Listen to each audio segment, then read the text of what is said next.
ये क्या? कैसे? तुम्हें कैसे पता चला? किसने बताया तुम्हें? अपनी आंखों से देखा भाई मैंने। पार्क में आमने सामने एक दूसरे से चिपके हुए थे। मैं मजीद बात नहीं करना चाहता, मामला खत्म हो गया।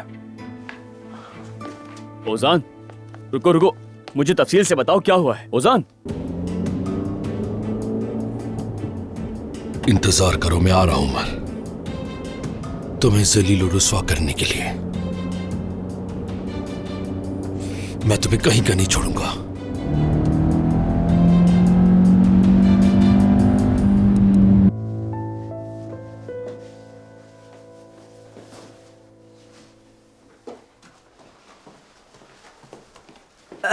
सफिया, इन्हें भी अंदर डाल दो, फिर मशीन चलाना। क्या इन्हें भी अभी डाल दूं? मगर आपने पहले चादरें डालने को कहा था। अरे दिमाग में ही नहीं रहा मेरे। आयजा में दिमाग अटका हुआ है। कल सबने मिलना था। क्या हुआ क्या नहीं, बहुत टेंशन हो रही।